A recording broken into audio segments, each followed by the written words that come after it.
요한복음 10장 16절 우리 다 함께 읽어보겠습니다. 시작. 또 이 우리에 들지 아니한 다른 양들이 내게 있어 내가 인도하여야 할 터이니 그들도 내 음성을 듣고 한 무리가 되어 한 목자에게 있으리라. 아멘. 예수님은 공생의 사역을 시작하시고 많은 병자들을 고쳐주셨습니다.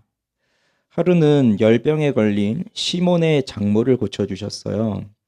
그런데 그 소문이 났는지 그날 저물어 해질 때에 많은 사람들이 그 시몬의 집으로 몰려왔습니다. 모든 병자와 귀신 들린 자들이 예수님 앞으로 나와왔습니다. 그래서 예수님은 각종 병든 사람들, 귀신 들린 자들을 하나하나 다 고쳐주셨어요. 그렇게 하루가 저물고 다음 날이 되었는데 아직도 고침을 못 받은 사람들이 있는지 또 많은 사람들이 예수님을 찾아왔습니다. 그런데 그 자리에 예수님은 없었어요. 예수님은 어디 가신 걸까요? 날이 밝기도 전에, 아직 해가 뜨기도 전에 그 새벽 일찍 예수님은 일어나셔서 한적한 곳으로 기도하러 가셨습니다. 제자들은 다급해졌습니다. 사람들이 많이 왔는데 예수님이 안 계시니까요. 그래서 예수님을 찾아다니다가 드디어 예수님을 만났습니다. 그래서 예수님에게 이렇게 말합니다. 많은 사람들이 주님을 찾고 있습니다. 그러니 그 말에는 이런 뜻이 있겠죠. 지금 여기서 뭐 하시나요? 빨리 가셔서 그 병자들의 병을 고쳐주셔야 됩니다. 그 얘기겠죠. 그런데 예수님이 뭐라고 하셨나요? 예수님은 이렇게 말씀하십니다. 우리가 다른 마을들로 가자. 우리가 다른 마을들로 가자. 거기서도 전도하리니 내가 이를 위하여 왔노라. 예수님의 관심이 뭔지 모르는 사람들은 이게 웬 뚱딴지 같은 소리냐. 지금 사람들이 많이 왔고 그러면 여기서 거점을 차리고 여기서 사람들에게 치료하고 말씀 가르치고 하면 예수님은 그 자리에 있고 수많은 사람들이 몰려들 것이니 이거 얼마나 효율적인 사역이냐 이렇게 생각할 수도 있겠죠. 그렇지만 예수님은 찾아왔다는데도 그 사람들을 만나러 가지 않으세요. 오히려 다른 마을들로 가십니다. 이유는 전도하기 위해서 내가 이것을 위하여 왔다고 말씀하세요. 그러니 예수님의 관심이 어디에 있는 거죠? 전도에 있다는 겁니다. 그러한 예수님의 관심을 잘 나타내 주는 본문이 또 오늘 이 본문이에요. 자, 그걸 생각하면서 다시 한번 읽어볼까요? 시작. 또 이 우리에 들지 아니한 다른 양들이 내게 있어 내가 인도하여야 할 터이니 그들도 내 음성을 듣고 한 무리가 되어 한 목자에게 있으리라. 자, 오늘 크게 세 가지를 말씀을 드릴 건데 우선 첫째는 예수님이 말씀하십니다. 내게 다른 양들이 있다. 다른 양들이 있다고요? 이 양들이 누구죠? 이 우리에 들지 아니한 양들. 우리에 들어오지 않은 다른 양들이 내게 있다라는 겁니다. 그동안 목자와 양의 관계에 대해서 1절부터 15절까지 쭉 살펴보았어요. 그 15절까지 전체적인 초점은 우리 안에 있었습니다. 우리, 양이 사는 그 우리. 그 우리 안에 있는 양, 그리고 목자, 그들은 누구였죠? 문을 통과한 사람들. 즉, 문이신 예수 그리스도를 만난 사람들. 그들이 곧 우리 안에 들어와 있는 목자이고 또 양떼들인데 예수님은 선한 목자가 오신 목적이 생명을 얻게 하고 더 풍성히 얻게 하려 합니다라고 말씀하셨죠. 이걸 왜 매주 이렇게 반복하죠? 잊어버리지 마시라고. 예수님이 오신 목적은 생명을 얻게 하고 풍성히 얻게 하시는 것이구나. 그래서 그 우리 안에 들어온 양떼들은 생명을 얻은 것이고 그 안에서 풍성한 생명을 누리도록 살게 하신 겁니다. 그래서 우리 주님께서는 이 우리 안에 들어와 있는 양들에게 관심이 많으세요. 자, 이 우리를 교회라고 생각을 해보죠. 그러면 교회는 그리스도는 교회의 머리가 되시고 교회는 그리스도의 몸이 되니까 주님께서는 당신의 몸인 교회에 대해서 당연히 관심을 가지실 수밖에 없고 그 교회에 속한 한 사람 한 사람들을 사랑하실 수밖에 없죠. 그래서 늘 우리 주님께서는 당신의 몸을 이루고 있는 우리 한 사람 한 사람에 대한 지극한 사랑과 관심으로 우리들에게 세상이 줄 수 없는 참된 위로와 평안을 주십니다. 그래서 이 안에 있는 우리는 이렇게 고백하잖아요. 세상 소망 다 끊어져도 주의 사랑은 끝이 없으리. 하나님은 사랑의 눈으로 어느 때나 나를 바라보시고 인자한 귀로 나에게 기울이시니 고백하잖아요. 그런데 그 초점이 우리 안에서, 우리라는 말이 반복되니까 이제 좀 헷갈리지 말고 잘 들으시면 좋겠어요. 우리, 양들이 거하는 그 우리 안에서 그 우리 밖으로 옮겨지고 있습니다.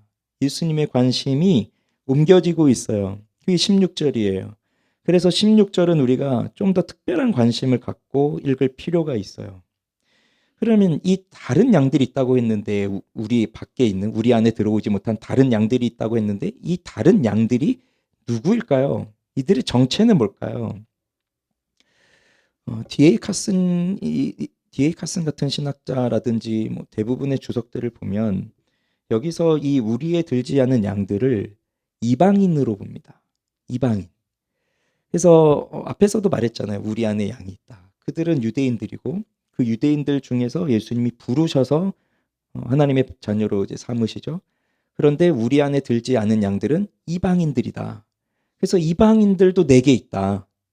그래서 선교적인 목적으로 유대인들에게만 구원이 국한된 것이 아니라 유대인들이 아닌 이방인들에게도 이 구원의 소식은 전해지고 예수를 믿음으로 구원을 받는다. 그렇게 보고 있습니다. 다른 양들, 우리에 들지 않은 양들, 이방인들. 우리도 유대인들은 아니잖아요. 우리도 혈통적으로 보면 유대인이 아니잖아요. 그러니 우리도 이방인이지만 이렇게 예수님의 관심이 우리에게 있기 때문에 우리는 복음을 듣고 예수를 믿는 하나님의 자녀들이 되었어요. 그러면 이것을 좀 더 실제적으로 적용을 해보겠습니다. 유대인이냐 이방인이냐 이렇게 본다면 사실 우리는 다 이방인인데 이걸 좀 더 실제적으로 적용해 보자고요. 그러면 두 가지로 좀 생각을 해볼 수 있는데, 첫째는 이 우리 안에 들어오지 못한 양들은 우리 안에 들어오지 못한 복음을 들어본 적이 없는 사람들, 즉 불신자들을 말하는 거죠. 여태껏 살아오면서 복음을 들어본 적이 없어요. 그러면 우리처럼 교회도 많은, 그래서 전도를 자유롭게 할 수 있는 이런 지역에서 살고는 있지만 복음을 들어보지 못한 사람들 의외로 많습니다. 복음을 들어보지 못한 사람들, 그들도 되고, 아니면 아예 복음 자체를 전하는 것 자체가 금지되어 있는, 예수 믿으면 죽고 하는 그런 지역에 사는 사람들은 더더욱 복음에 대해서 들을 수가 없죠. 그런 사람들을 다 가리키는 겁니다. 불신자들, 예수를 알지 못하는 사람들.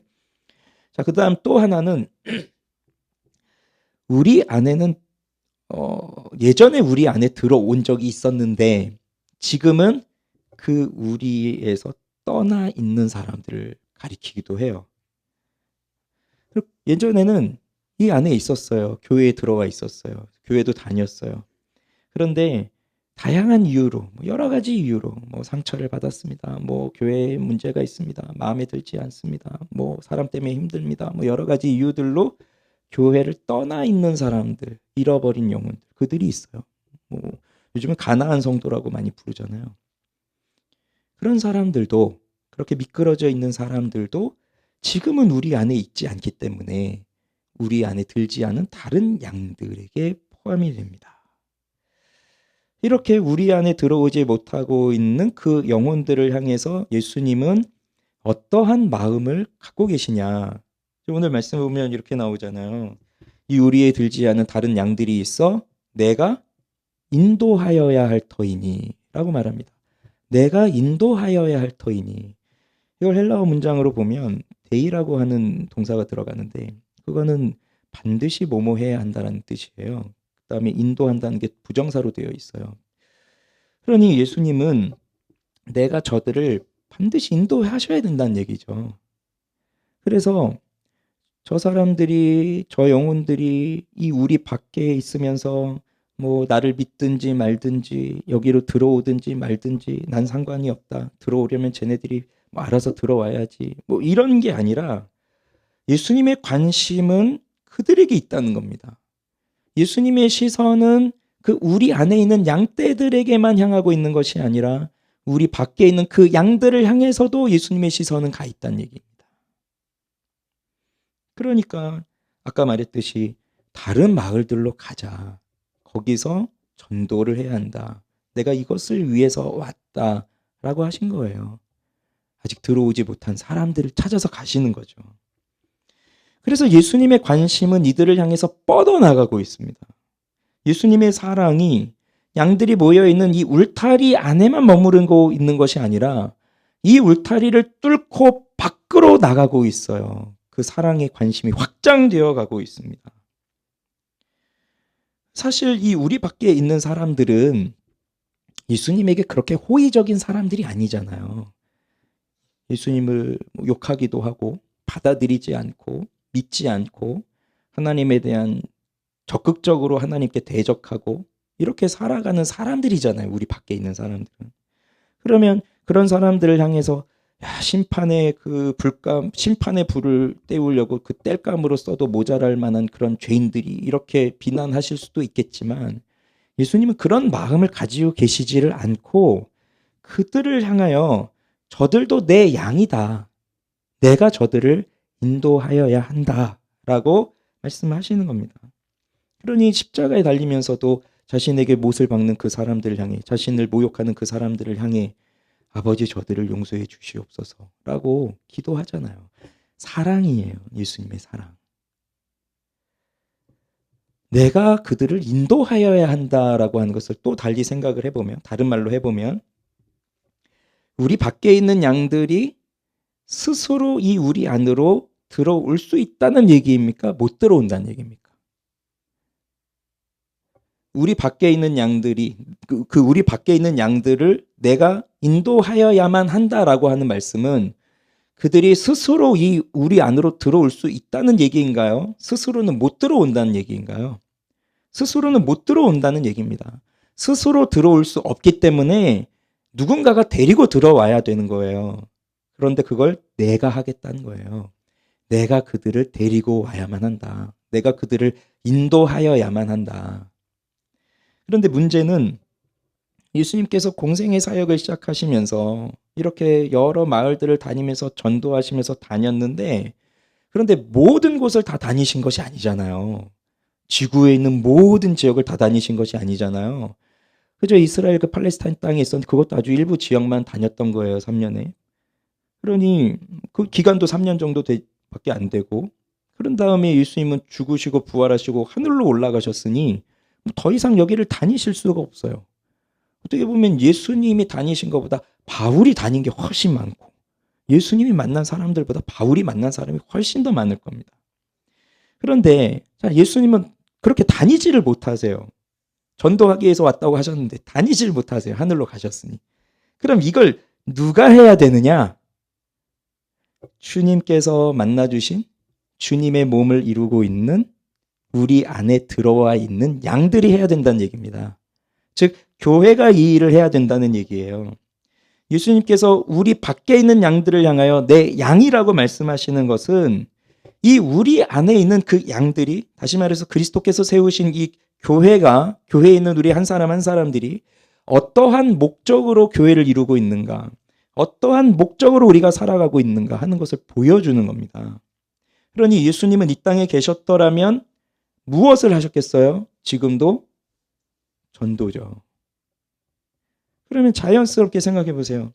자, 우리는 이 우리 안에 들어와 있습니다. 그 우리 안에 들어온 목자와 양들입니다. 그럼 우리는 무엇을 하여야 됩니까? 무엇을 하여야 된다는 얘기죠? 전도를 해야 된다는 얘기죠. 양의 문을 통과한 사람들이에요. 그리스도 예수의 사랑을 경험한 사람들입니다. 그러면 이들의 관심은 예수님께 있어요. 그래서 예수님이 기뻐하시는 것이 무엇일까? 하나님은 무엇을 하여야 영광을 받으실까? 내가 무엇을 해야 하나님은 기뻐하시고 영광을 받으실까? 이게 최대의 관심이에요. 예수님을 만난 사람들에게는. 그전에는 내가 뭘 해야 기쁠까? 하나님도 나한테 뭘 해주셔야 기쁠까? 이런 걸 생각했지만 이제는 내가 무엇을 해야 하나님께 영광을 드릴 수 있을까? 그거거든요. 그럼 생각을 해보면 잃어버린 영혼들이 돌아오는 것을 하나님이 가장 기뻐하시는구나. 예수님도 이 일을 위해서 이 땅에 오셨었구나. 그걸 깨닫게 되니 무엇을 합니까? 전도를 하게 된다는 얘기죠. 사실 오늘 이런 말씀을 전해질지 모르고 오신 분들이 많을 거라고 생각합니다. 근데 갑자기 주제가 막 전도가 돼버렸어요.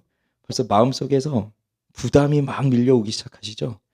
야, 이거 오늘 설교 끝나는지 우리 다 함께 뭐 다 전도하라고 막 몰아붙이시겠구나 이런 생각을 하실 수도 있을 겁니다. 전도는 늘 부담이에요. 부담이 되지 않는다면 아예 생각이 없는 사람들. 그런 사람들은 부담이 없고, 그래도 내가 예수님 믿고 살아가는 사람으로서 좀 살아야지 하는 사람들은 늘 이 마음 한켠에 전도에 대한 부담이 있어요. 그렇지만 나를 향한 하나님의 사랑을 깨달은 사람들은 그 사람들로 하여금 전도를 하지 못하게 한다? 그건 불가능한 일입니다. 북한이나 중국 같은 데를 한번 생각해 볼까요? 예수를 믿으면 큰일 납니다. 예수를 믿으면 죽을 수도 있어요. 그런데 그걸 알면서도 그들은 복음을 전합니다. 얼마 전에 선교사님이 오셨었잖아요. 그때 크리스마스 때 라오스 이야기를 해주시는데, 여긴 또 라오스도 중국하고 이렇게 같이 붙어있는 지역이니까 중국인들이 참 많고 중국의 영향력이 많은 나라일 수밖에 없어요. 자금이라든지 뭐 자본이라든지 이런 것들이 다 중국에서 온 것들이 많아서. 그런데 중국인들이 또 거기 많이 와서 또 살고 거하고 또 잠시 왔다 가고 뭐 이런 사람들이 많은데, 근데 거기도 공안들이 있다는 겁니다. 근데 제가 옛날에 그 얘기는 많이 들었어요. 우리나라에 공안들이 많이 있다. 중국인들 우리나라도 많이 들어오니까 공안들이 다 다니면서 교회를 다니고 있는 사람들 다 찾아 파악하고 있다. 이런 얘기는 예전부터 들었는데 거기도 그렇게 있다는 거예요. 그래서 지금 그 땅을 벗어나서 외국에 와서 거기서 교회 다니고 신앙생활하고 한단 말이죠. 그런데 다 감시하고 있어요. 누가 지금 누구를 만나고 있는지, 뭘 하고 있는지 이걸 다 감시하고 있습니다. 물론 뭐 긍정적인 효과로 치자면 범죄에 빠지지 않도록 그렇게 해서 라오스에서는 캄보디아에서 있었던 그 중국인 연루된 범죄 이런 거는 거의 없었잖아요. 근데 긍정적으로 본다면 그런 것도 있을 수 있지만 좀 부정적 우리 입장에서 본다면 이렇게 또 예수 믿는 사람들을 또 다 조사하고 있는 게 되고, 근데 여기서 이제 믿고 있는데 다시 자기는 나라로 돌아가잖아요. 그럼 그게 다 기록에 남아서 계속 그 감시의 대상이 되는 겁니다. 그러다가 이제 걸리면 간첩법으로 처벌받고 이런 일들이 있는 거죠.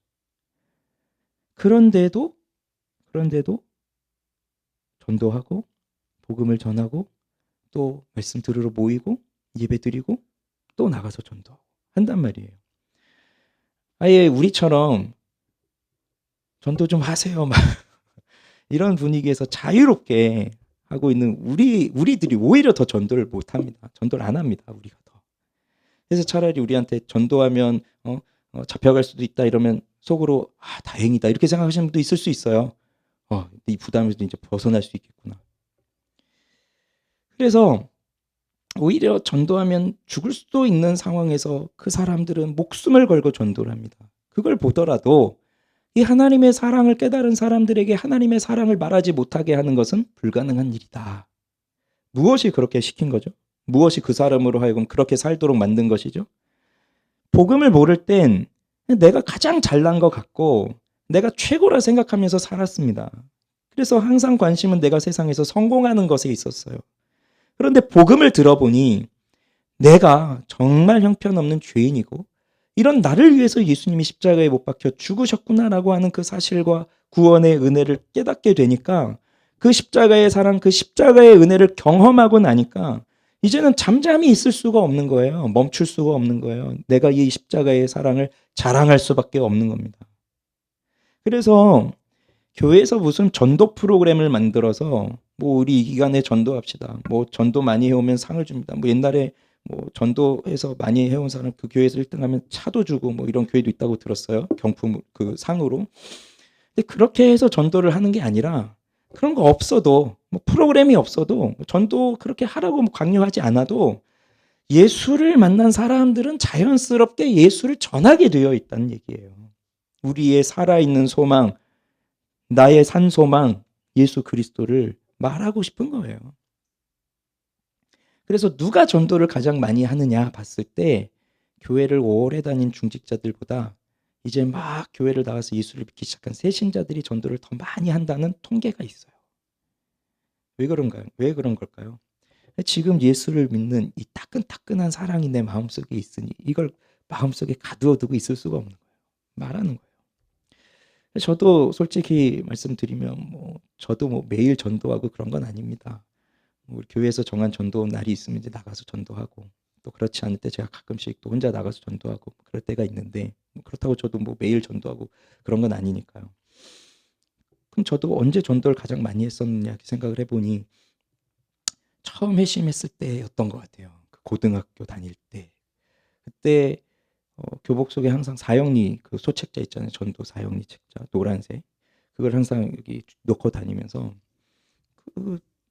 놓고 다녔어요.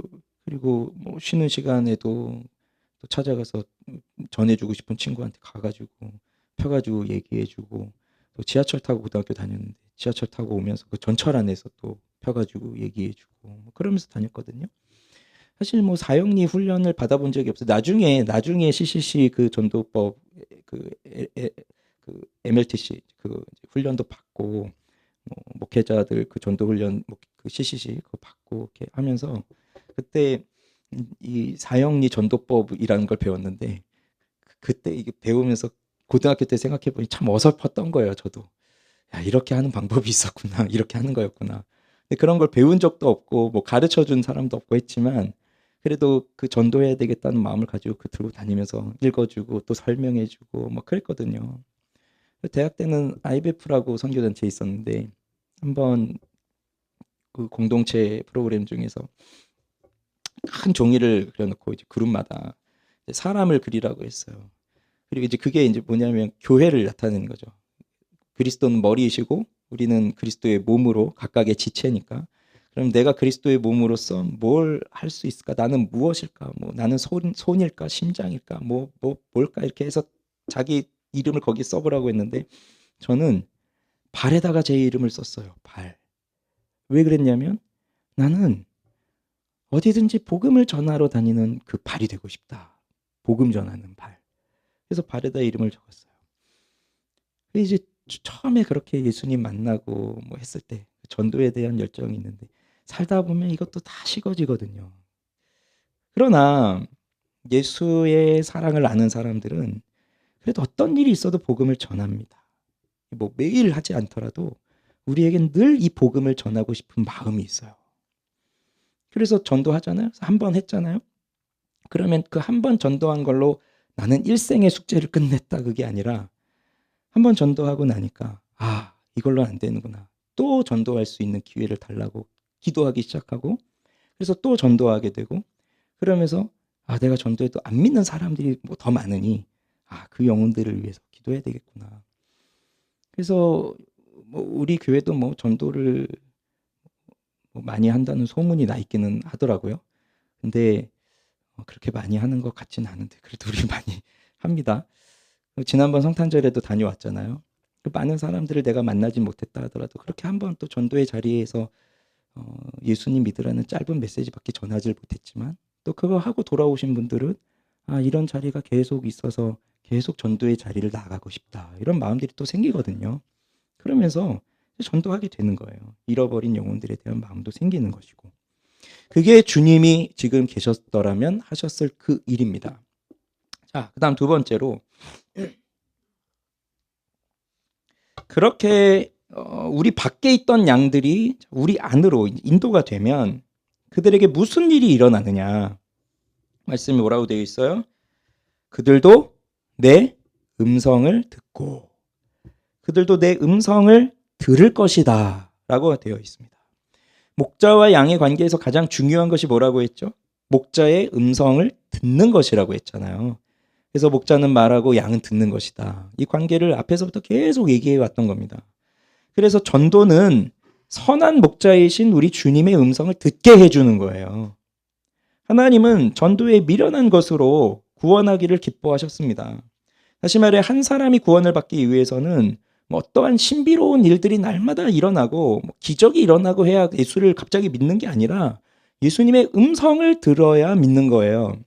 그럼 또 예수님의 음성을 들어야 된다고 하니까 또 신비한 무슨 소리가 들리고 음성이 들리고 내 마음속에 꿈에 뭐 이런 음성이 들리나 뭐 그렇게 생각하실 수도 있지만 그게 아니라 우리 예수님의 음성, 주님의 음성은 우리는 무엇을 통해 듣습니까? 성경을 통해서 또 하나님의 진리의 말씀인 이 성경을 설교하는 것을 통해서 주님의 말씀을 듣는 거예요. 주님의 음성을 듣는 거예요. 그래서 조셉 얼라인이라고 하는 청교도는 죄인들에게 있어 죄인들에게 유일한 소망은 복음이 선포되는 하나님의 말씀이 선포되는 그 자리에 있어야 된다. 그게 죄인들의 유일한 소망이다. 그러면 복음이 선포되는 자리가 어디입니까? 교회죠. 그래서 교회로 와야 된다는 얘기예요. 교회로 데리고 와야 된다는 얘기예요. 여기 와서 하나님의 말씀을 듣게 해줘야 된다는 얘기예요. 그래서 살아있는 교회, 깨어있는 교회는 두 가지가 있는 교회입니다. 첫째는 잃어버린 영혼들을 향한 구령의 열정을 가지고 어디든 전도하러 다니는 사람들이 있는 교회. 그 다음 또 하나는 그렇게 전도되어서 교회로 들어온 사람들에게 순수한 하나님의 말씀과 복음을 가르치고 전해줄 수 있는 교회. 이것이 있어야 살아있는 교회, 깨어있는 교회예요. 어느 교회는 정말 전도 열심히 합니다. 진짜 전도 열심히 합니다. 많은 사람을 데려옵니다. 근데 교회로 왔더니 가르쳐지는 게 없어요. 뭘 믿어야 되는지, 예수를 믿어야 된다고 해서 구원받는다고 해서 왔는데 뭘 믿는지 제대로 가르쳐지고 뭐 이런 게 없어요. 그러면 흐지부지 되고요. 반대일 수도 있어요. 정말 잘 가르쳐요. 열심히 가르쳐요. 복음을, 교리를, 진리를 순수하게 가르치는데 근데 우리끼리만 모여 있어. 아무도 나가서 전도를 안 해. 그냥 우리만 들으면서 야 너무 좋다. 우리 교회 너무 좋다. 우리 교회 말씀 너무 좋다. 우리끼리만 있는 거예요. 그것도 좋은 교회는 아닌 거죠. 그래서 둘이 같이 있는 겁니다. 어디든 나가서 하나님의 말씀을 전하려고 하는 전도자들이 있고 또 그들이 교회로 전도되어서 오면 그들에게 하나님의 말씀을 잘 가르쳐서 영적인 성장이 일어나게 하고 이 교회. 그래서 분명한 건 우리의 목자가 되시는 예수님의 음성을 우리만 들을 것이 아니라 아직 우리 안에 들지 않은 저들도 들어야 한다. 그것입니다. 그래서 그들에게 전도하고 또 그들을 인도하는 겁니다. 그러면서 그들도 그 말씀, 하나님의 말씀을 듣고 예수를 믿게 된다는 거예요. 그 다음에 무슨 일이 일어난다는 겁니까? 내 음성을 듣고 그 다음에 한 무리가 되어 한 목자에게 있으리라. 이것이 우리 안에 들어오지 않은 양들을 사랑하시는 궁극적인 목적이 됩니다. 이들이 우리와 함께 하나의 무리가 된다. 그래서 하나의 목자에게 있는다라는 것입니다. 어느 교회를 가든지 어느 목자를 만나든지 어느 교사, 어느 구역장, 어느 리더를 만나든지 우리는 다 그리스도 예수 앞에 있는 사람들입니다. 그리고 우리의 목자는 예수 그리스도 한 분이세요. 그리고 우리는 그리스도의 양떼들입니다. 우리는 주님의 말씀을 들음으로써 하나가 됩니다. 늘 말씀드리지만 교회가 하나가 되기 위해서는 이곳에 모인 우리 한 사람 한 사람들이 어느 교회가 됐든 한 사람 한 사람들이 하나가 되기 위해서는 주님의 음성을 들어야만 한다는 거. 교회는 참 신비한 곳이에요. 여기는요. 10명이 모이면 10개의 생각이 있고 100명이 모이면 100개의 생각이 있습니다. 정말 희한합니다. 다른 데는 이렇지 않아요. 같은 생각을 가진 사람들끼리 모이거든요. 근데 여기는 다 달라요. 다 달라요. 그래서 교회를 개척하고 10명을 모으기도 정말 힘든데 20명을 모으는 건 정말 죽을 힘을 다해서 해야 20명이 모이고 50명 모이는 건 기적과 같은 일이고 100명이 모이는 건 죽을 만큼 힘들다고 하는 소리가 나오는 게 그게 10명이 모이면 생각이 10개밖에 없으니 그 10개의 생각을 조율하면서 가면 되지만 100명이 모이면 100개의 생각이 있으니까 그 100개의 생각을 하나로 만들어가는 게 너무 쉽지가 않은 거죠. 왜 그러냐면 우리는 이미 살고 있는 내가 태어나서 살아간 배경도 다 다르지만 우리가 예수를 믿게 된 과정도 다 달라요. 예수를 믿게 된 배경도 다르고 내가 어떻게 예수를 만났는지 그것도 달라요. 어떤 사람은 성경 공부하면서 예수를 만난 사람이 있고 어떤 사람은 찬양 부르면서 만난 사람이 있고 어떤 사람은 기도하면서 만난 사람도 있고 뭐 다 다르단 말이에요. 그러니 내가 받은 은혜도 다르고 내가 경험한 은혜도 달라요. 근데 여기 다 모인 겁니다. 우리가 알고 모인 것도 아니잖아요. 우리가 서로 무리를 지어서 우리 여기 갑시다 이런 것도 아니고 그냥 다 한 사람 한 사람 사정에 따라서 왔더니 여기 이 사람들이 있고 또 다른 사람들이 또 들어오고 이러면서 우리가 모이고 있는데 그러니까 생각도 다양하고 내가 경험한 은혜도 다양하고 그러면서 결국 사람들은 내가 경험한 은혜를 주장할 수밖에 없어요. 아마도 성경 공부하면서 예수님 만난 사람은 성경 공부하자고 할 거고 찬양 부르면서 예수님 만난 사람은 찬양 부르자고 할 거고 계속 그럴 거거든요. 그러다 보면 트러블도 생기고 다툼도 생기고 이 사람은 도대체 왜 이런가 마음에 들지 않을 때도 있고 여러 가지 것들이 들어오기 시작합니다. 그렇게 가다 심해지면 용납할 수 없는 지경에 이를 때도 있어요. 난 더 이상 저 사람 못 보겠다. 저 사람이랑은 같이 못 하겠다. 내가 떠나든지 저 사람을 보내든지 그런 지경까지 오기도 합니다. 교회는.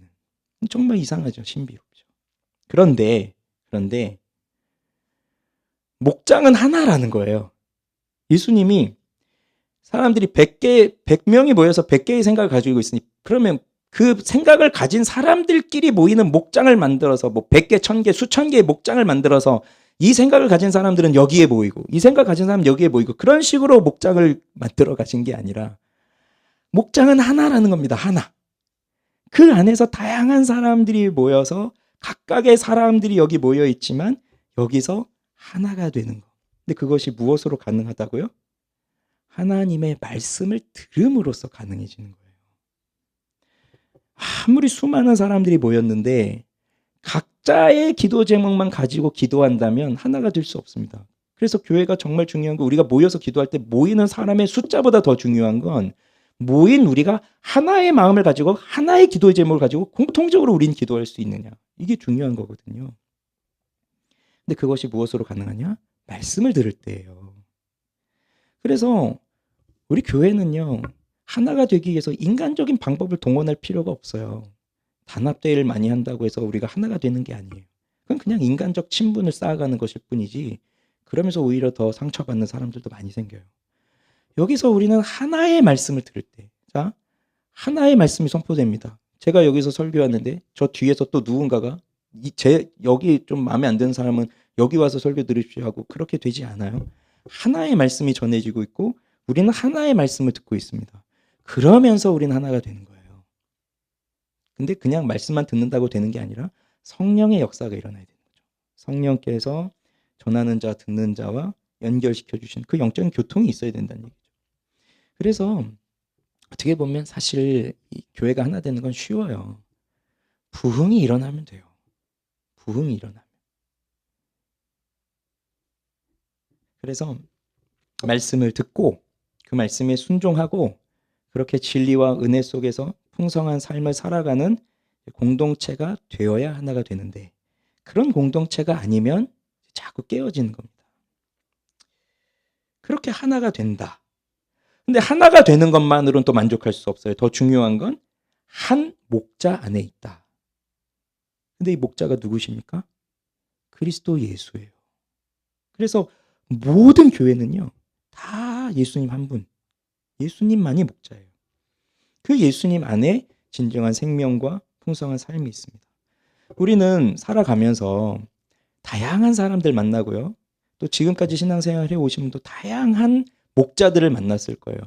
뭐 전도사님, 목사님, 뭐 구역장님, 뭐 나를 인도해 주신 분들, 친구들, 뭐 다양한 사람들을 만나왔는데 그렇게 우리가 교회를 만나고 또 그런 목자들을 만나게 하신 것도 우리에게는 엄청난 복입니다. 지금도 그 교회를 만나지 못해서 방황하고 있는 사람들이 많아요. 의외로 많아요. 교회를 다니고 있지만 이 교회가 내 교회인지 우리 교회인지 저 목사님 교회인지 저 권사님 교회인지 도무지 알 수가 없다 해서 아직도 이 교회에 마음을 들이지 못하는 사람도 있고 내가 여기 언제까지 다녀야 되나 지금 떠나야 되나 내년에 떠나야 되나 그걸 고민하면서 있는 사람도 있고 또 교회로 돌아가고 싶지만 목자가 마음에 들지 않아서 못 가는 사람도 있고 또 나를 정말 하나님 예수님께로 인도해 줄 그 목자를 만나 본 적이 없어서 아직도 그렇게 방황하고 있는 사람들이 정말로 많거든요. 근데 그들은 말할 수 없는 고통을 겪고 있는 겁니다, 사실. 그래서 나한테 교회를 주셨고 또 목자를 만나게 하셨다는 것은 너무 감사한 일이에요. 그러나 교회와 목자는 늘 명심해야 될 것이 있습니다. 나를 통해서, 우리 교회를 통해서 드러나야 할 분은 오직 예수 그리스도뿐이라는 거예요. 세례 요한이 예수님 오셨을 때 나는 주님의 신발끈을 풀기에도 합당치 못한 사람입니다. 감당치 못한 사람입니다. 나는 쇠하여야 하고 그는 흥하여야 합니다. 이렇게 말하잖아요. 그러니 어느 교회든 어느 목사든 어느 교사든 어느 구역장이든 어느 리더든 어느 새가족 의원이든 누구든지 간에 무엇을 나타내 줘야 하냐면 예수 그리스도를 나타내 줘야 한다는 거죠. 그래서 나중에 지나고 봤는데 교회 이름은 잘 생각나고 목사 이름은 잘 생각나요. 사실 그거는 사역의 본분을 제대로 한 게 아닙니다. 교회 이름은 잊혀져도 되고 내 이름은 지워져도 되는데 예수의 이름이 남아야 돼요. 그에게는. 그게 우리 모든 교회와 모든 사역자들의 사명이에요. 이걸 해야 되는 겁니다. 그렇게 하나가 되고 한 목자가 되게 하신다는 거거든요. 그럼 이제 마지막 세 번째로, 그럼 우리에게는 이런 전도의 열정이 있는가 돌아봅시다. 전도라고 하면 부담을 너무 많이 가져요. 해야 된다는 걸 알고 있지만 못하니까 부담이 되고, 또 막상 해보면 잘 못하겠어요. 말을 어떻게 해야 될지, 누구한테 가서 얘기를 해야 될지, 그 다음 이제 친구나 이런 사람들한테 얘기했다가는 오히려 손절당할지 모르겠고, 못하겠어요. 그리고 한편으로는 그래 이거는 은사가 있는 사람들이 해야 돼, 뭐 이런 생각을 하는 거죠. 또 어떤 분들은 진짜 잘하시는 분들 계시거든요. 정말 막 불도저같이 전도하시는 분들 계세요. 그래 저런 분들이 해야지. 나한텐 이런 은사를 안 주셨어. 하나님도 나한테 뭐라 책임을 안 물으실 거야. 이런 생각을 또 한단 말이죠. 그래도 한켠에는 부담이 있어요. 그리고 이런 설교는 뭐 자주 듣진 않을 겁니다. 이렇게 전도하라는 설교 자주 듣진 않잖아요. 1년에 한 번 들을까 말까인데 이런 날 또 그냥 그런가 보다 하고 지나가면 또 1년 사는데 아무 문제 없거든요. 자, 그렇지만요. 우리 주님이 우리를 불러주신 그 목적, 그 이유를 생각해 봅시다. 왜 우리를 이 양들이 모여있는, 문을 통과한 그 양들이 모여있는 이 우리 안으로 들어오게 하셨나요? 우리의 시선을 주님께서 바라보고 계신 그 시선을 향하도록 우리를 부르신 겁니다. 지금까지는 관심이 온통 나한테 있었어요. 내가 어떻게 하면 잘 살 수 있을까? 내가 어떻게 하면 성공할 수 있을까? 내가 어떻게 하면 괴롭지 않을까? 그래서 온통 내 중심으로 내 감정에만 치우쳐서 내 상황에만 빠져서, 그래서 기도를 해도 하나님이 어떻게든 내 상황을 잘해주시고 우리 가족들만 잘해주고 늘 여기까지만 있었던 것인데, 그런데 이제는 예수님이 그 관심을 우리 밖에 있는 양들을 향하여 울타리를 뚫고 그 시선이 향하듯이 우리의 시선도 울타리를 뚫고 그들을 향하여 가야 된다는 것을 가르쳐 주시는 겁니다. 그래서 우리는 우리끼리 여기에 모여 있으면 그건 좋은 것이 아니에요. 아, 여기 너무 좋습니다. 우리끼리 좋아가지고 있는 건 좋은 게 아니에요. 마치 뭐와 같으냐면 소금들을 다 이렇게 소금들을 보관하고 있는 소금 창고 같은 거예요. 그리고 조명 기구들을 요즘은 이제 잘 안 보이더라고요. 근데 옛날엔 조명 가게들이 많이 있었거든요. 가보면 온통 온갖 조명들을 다 모아놓고 불 환하게 켜놓고 팔고 있잖아요. 그 조명 가게에 모여있는 조명 기구들 같은 겁니다. 우리끼리 모여있는 건. 그 소금은 어디로 가야 돼요? 소금은? 여기 창고에 머물러 있는 게 아니라 소금은 각각의 가정으로 가서 커다란 솥단지에다가 국을 끓이는데 이 간을 맞추려고 소금을 뿌려야 될 거 아니에요.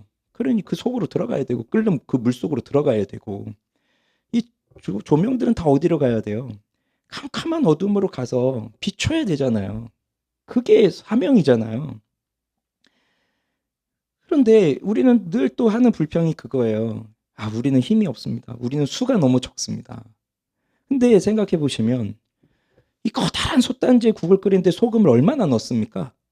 이 커다란 솥단지 국을 간을 맞추기 위해서 그 솥단지만한 소금을 넣으시나요? 그냥 한 스푼 정도 소금을 넣으면 짜지잖아요. 맛이 나잖아요. 아니 배가 밤바다를 항해하는데 그 배가 안전하게 항해하기 위해서 그 하늘 전체를 환하게 켜놔야 배가 안전하게 항해합니까?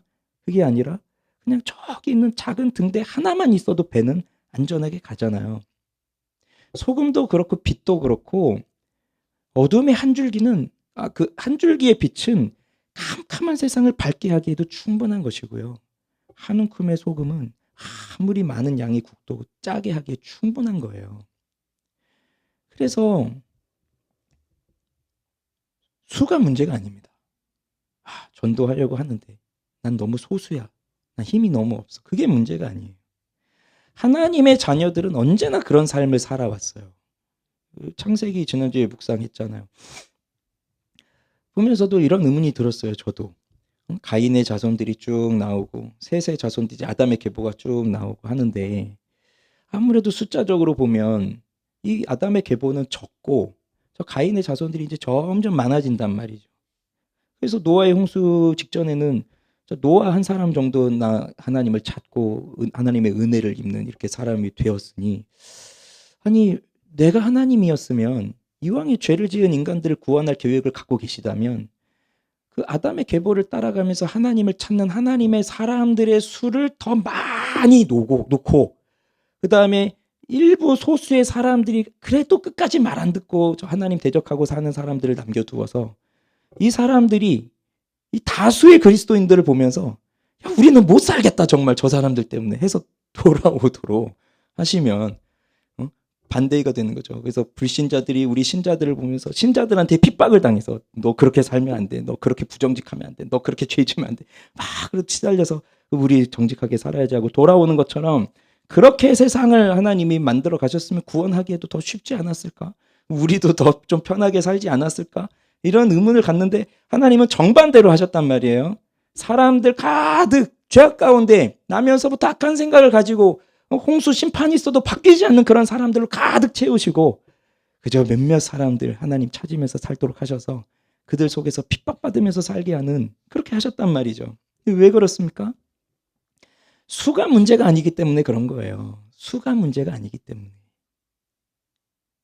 그러니 그 노아 한 사람으로 인해서 구원의 방주가 떴고 엘리야 시대 때 모든 사람들이 바알을 섬기고 있지만 엘리야와 또 바알에게 무릎 꿇지 않은 7천 명의 사람들을 남겨두셨듯이 소수의 사람들이 이 세상을 살려가고 있는 겁니다. 우리가 그렇게 부름받은 사람들이에요. 우리는 그렇게 빛으로 소금으로 부름을 받은 사람들이니까 우리는 여기 소금끼리 모여서 소금을 내고 빛끼리 모여서 누가 더 밝은가 우리끼리 경쟁하는 게 아니라 어두운 곳에 가서 빛을 내고 맛을 잃은 곳에 소금의 맛을 내면서 사는 것이 우리들이라고요.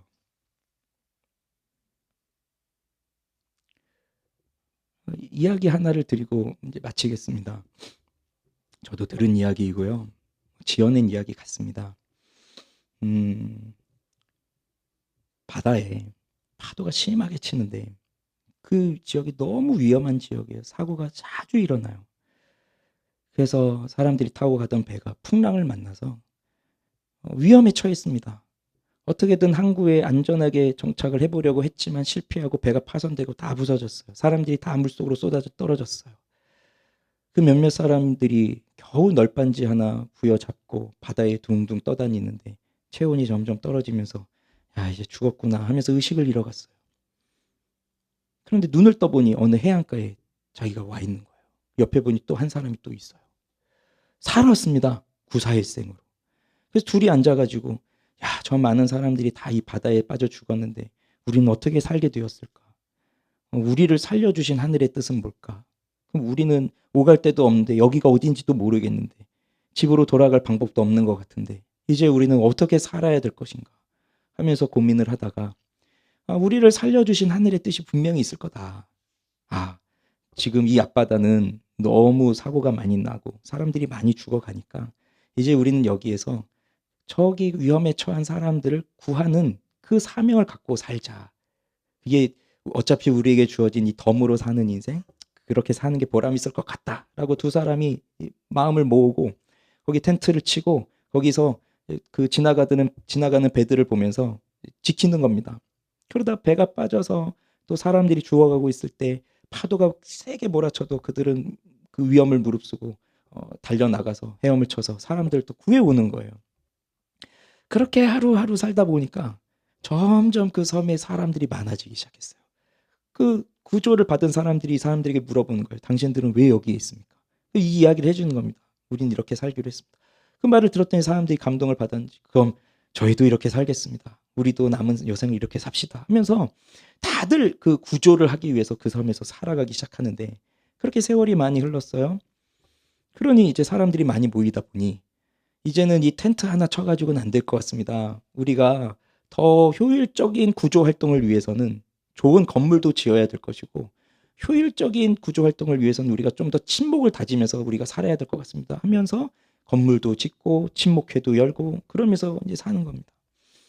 그래서 어느 날 다 같이 모여서 음악을 들으며 춤을 추며 잔을 들고 우리 더 구조 활동을 열심히 합시다 하고 건배를 하고 있을 때 그때 저 밖에 바다에는 또 어느 배가 난파돼서 사람들이 물에 빠져 살려달라고 소리치고 있는데 이 사람들이 건배하고 있느라 우리 구조 활동 더 열심히 잘 해봅시다 건배하고 있느라 아무도 나가지 않는 겁니다. 그렇게 사람들이 이제 죽는 거예요. 그러면서 이제 아무도 나가지 않는다는 얘기예요. 뭘 보여주는 이야기일까요? 오늘날 우리의 교회의 모습을 보여주는 이야기입니다.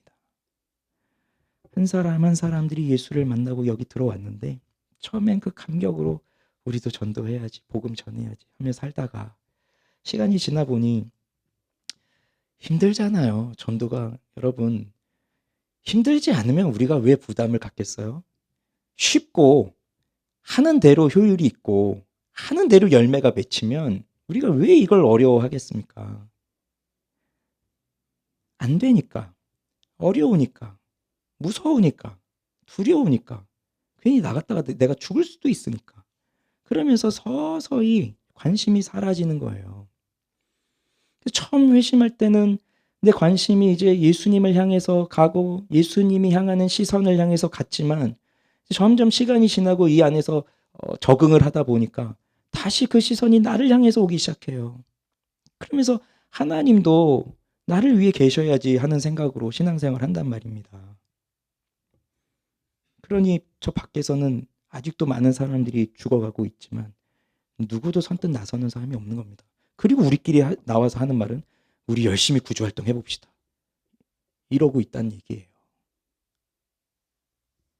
그러나 하나님은 고린도전서에서 바울이 고백하듯이 전도에 미련한 것으로 사람들을 구원하기를 기뻐하셨습니다. 예수님은 하늘에서 내려오셔서 자 나를 따르라 누구십니까? 나는 예수다. 신비롭습니다. 따르겠습니다. 이런 식으로 사람들을 불러모으신 적이 없으시고요. 그래서 매번마다 무슨 기적이 일어나고 신기한 일이 일어나고 그래서 사람들을 현혹시키고 그래서 사람들이 갑자기 막 해가지고 따라오고 그런 식으로 하지 않으셨고요. 전도에 미련한 것으로. 전도에 미련한 것으로. 그게 2000년 전의 방법이었다면 지금 2000년이 지난 지금도 이 방법은 그대로예요. 하나님 방법을 바꾸신 적이 없으세요. 방법을 바꾸시면 성경을 바꾸셔야 되잖아요. 그러니 지금 시대가 아무리 최첨단 과학 시대고 AI, AGI 이런 것들이 나오고 피지컬 AI가 나오고 하는 그런 세상이 된다고 하여도 사람이 구원을 받는 그 한 영혼이 구원을 받는 방법은 변함이 없어요. 전도에 미련한 것으로. 나는 내 입술은 우둔합니다. 미련합니다. 지혜롭지도 못합니다. 솔직히 말해서 전도가 왜 두렵죠? 왜 무섭죠? 이렇게 전도하러 가잖아요. 그럼 어려운 사람을 만나면 다 저한테 와요. 목사님이 만나보셔야 될 것 같습니다. 저분은 저희로는 안 될 것 같습니다. 솔직히 전 무슨 생각할까요? 그럼 나라고 어떻게 하죠? 아니 그분이 만나서 어려움을 당했으면 저라고 별 수 있겠습니까? 나보고 어려움을 당하라는 얘기구나. 근데 어떻게 해요? 저는 못 가요. 권사님이 뭐 집사님이 뭐 다시 가보세요. 뭐 이럴 수 있어요. 딱 그러신가요? 가보죠. 하고 이제 가죠. 근데 그 갈 때 그 속마음은 도대체 어떤 사람이길래 뭐 교역자가 와야만 되느냐. 도대체 이 사람은 뭐 어떻게 핍박을 할 것인가. 나를 때릴 것인가. 뭐 별 생각을 하면서 그럼 핍박을 받으니 나도 이제 복을 받는가. 뭐 별 생각하면서 두려움으로 가지만 그 왜 두렵겠어요? 그 사람이 누군지를 모르고 그 사람이 뭘 얘기를 할지 모르기 때문에 두려운 거예요. 그리고 물어보면 답을 못 해주니까. 또 이상한 사람들은 자꾸 이상한 거 물어보잖아요. 그런 것만 골라서 물어보잖아요. 근데 또 막상 가보면 별거 아니더라고요. 가보면 진짜 아무것도 아니에요. 그때 하나님이 은혜를 주세요. 나는 무슨 말을 해야 될지도 사실 몰라요. 그 사람이 뭘 물어볼지 모르기 때문에. 근데 가서 얘기를 하다 보면 이분 또 이런 사연이 있구나. 이런 생각을 갖고 계신 분이구나. 또 하나님이 그때마다 말씀을 깨닫게 하시면서 또 얘기를 하게 하세요. 그러니 사실 그렇게 두려울 건 없어요. 가보면 또 별거 아니더라고요. 그런데 어쨌든 나는 미련해요. 지혜도 없어요. 뭐 말씀을 뭐 다 알아서 그런 것도 아니에요. 그런데 전도는 그 사람을 설득시키는 것이 아닙니다. 우리가 자꾸 설득을 시키려고 하니까 어렵게 느껴지고 안 하려고 하는 거예요. 바울이 보여주잖아요. 아테네에서 그 똑똑한 철학자들이 다 모여있는 그곳에서 예수님의 이름을 전하겠다고 바울도 이제 그들하고 좀 수준을 맞춰서 철학적인 이야기로 아주 심오한 이야기들을 풀어가면서 복음을 설명했어요. 그랬더니 회심한 사람들이 거의 없는 거예요. 뭐 반응을 보이는 사람들, 관심을 보이는 사람들도 있었지만 거의 대부분이 그 회심을 하지 않아요. 그러면서 고린도에 와서 바울이 고백하는 게 그거였어요. 심히 두려워 떨었노라. 고린도에 와서. 이런 일들을 겪으면서 너무 두려운 거예요. 그렇지만 하나님이 전도에 미련한 것으로 복음을 전한다는 것을 기뻐한다는 것을 깨달았고, 그러므로 나는 이제 그리스도 예수의 십자가만을 알기로 작정하였노라. 사람의 지혜로 하지 않고 그리스도의 십자가만으로 하겠노라 하면서 다짐했던 것이 바울입니다. 설득을 해야 된다면 그럼 나는 그 사람들보다 더 많은 지식을 가져야 되고 더 논리적으로 말을 해야 되고 할 것입니다. 논리적으로 안 된다면 신기한 기적이라도 일으켜서 사람을 바꿔야 되겠죠. 그러나 우리로 하여금 설득시키라고 하나님이 우리를 보내신 것이 아니라 우리에게 선포하라고 보내신 거예요. 말하라고. 예수가 그리스도고 예수가 우리를 구원하신 유일한 구주라고 하는 것을 그저 말하라는 겁니다. 그러면 그 사람이 그 말을 듣고 믿든지 안 믿든지 그건 하나님이 하실 일이고 우린 말하라는 거예요. 근데 내가 말하지 않으면 듣지 못한다는 겁니다. 그냥 하나님이 알아서 다 얘기도 해주시면 좋겠지만 하나님은 그걸 기뻐하신 것이 아니라 우리와 같이 미련한 사람들을 선택하셔가지고 우리를 통해서 미련한 입술로 전할 때 그때 복음을 듣고 돌아오게 하시는 방법을 기뻐하셨기 때문에 말하라는 거예요. 우리 주변엔 복음을 들어보지 못한 사람이 정말 많습니다. 그래도 저희 세대까지만 하더라도 어릴 때 반에서 교회 다니는 친구들이 그래도 많이 있었고요. 그 다음에 교회, 뭐 부모님이 교회를 다니지 않더라도 뭐 문학의 밤을 한다든지 뭐 성경학교를 한다든지 뭘 하면은 초청을 하는 것들이 많았어요. 친구들을 초청해가지고. 그러면 애들이 다 한 번씩은 따라갑니다. 뭐 심지어 진짜 그 교회 누나가 예쁘대. 그럼 그 따라가는 겁니다. 그래서 교회를 다녀본 사람들이 꽤 있어요. 전도를 해보면. 근데 이제 지금 세대는 또 달라요. 아예 전도 자체가 되지를 않습니다. 그래서 교회를 같이 가자고 말하는 애들이 없어요, 이제. 그러니 학교에서 교회 다니는 애들의 수는 뭐 이제 거의 한 자릿수 될 겁니다. 5손가락 안에 들 겁니다. 근데 그 아이들도 전도하지 않아요. 어른들은 어떻죠? 어른들이라고 하면 뭐 자기가 있는 곳에서 늘 전도합니까? 아니거든요. 그래서 이제 오늘 우리가 살고 있는 이 대한민국 사회도 어느 정도 복음화됐다고 생각하는 사람들도 있겠지만 근데 의외로 거꾸로 가고 있어요. 복음을 이제 옛날에는 이게 상식, 예수님이라고 하는 존재를 상식으로 알고 있었지만 이제는 몰라요. 어릴 때부터 그냥 모르기 때문에 그냥 크면서도 모르고 살아요. 그러니 복음을 모르는 사람, 들어본 적이 없는 사람이 진짜 많습니다. 어디 멀리 저 해외로 가지 않아도 여기도 많고, 그 다음에 더 많은 사람들은 교회를 다니다가 미끄러진 사람들, 실족한 사람들, 상처받은 사람들, 이 사람들 전도하긴 더 어려워요. 그래서 이분은 어려운데 목사님 가보셔야 돼요 하고 만난 사람들은 대부분 이런 사람들이었어요. 교회를 다녔던 사람들. 교회에 대해서 너무 잘 알고 있어요. 교회의 부조리, 교회의 뭐 부패함, 뭐 목사의 이중성, 뭐 이런 걸 너무 잘 알고 있어요. 그러면서 나는 교회 안 간다. 너나 잘 믿어라. 그러니 이런 사람들이 아직도 많은데 주님의 관심은 어디에 있다고요? 그들에게 있다고요. 그들도 내 양들이다. 내가 인도하여야 한다. 그러면서 우리에게 물어보실 거예요. 내가 그 일을 하도록 너를 불렀는데 너는 최선을 다하였느냐? 물어보실 거예요. 그러면 우리는 이렇게 답할 겁니다. 제가 좀 관심을 갖고 기도는 좀 해보았습니다. 근데 다시 물으실 거예요. 아니, 그 관심 말고 그냥 뭐 기도 좀 몇 번 한 거 그거 말고 넌 정말로 최선을 다했느냐? 그러면 할 말이 없지 않을까요? 지금처럼 살고 있다면? 그래서 예수님이 갖고 계신 그 관심, 그 시선, 우리도 가져야 됩니다. 그래서 잃어버린 영혼들, 그들이 돌아오도록, 아, 내가 이 일에 쓰임을 받아야 되는구나. 생각나는 사람들이 있을 겁니다, 지금. 뭐 가족도 생각날 거고, 직장에서 만난 사람도 생각날 거고, 여러 사람들이 생각날 거예요. 같이 교회 신앙생활 하던 어느 뭐 지체들이 또 생각나기도 할 거예요. 지금은 또 교회에서 볼 수 없는. 그러면 기도하십시오. 그 영혼들을 위해서.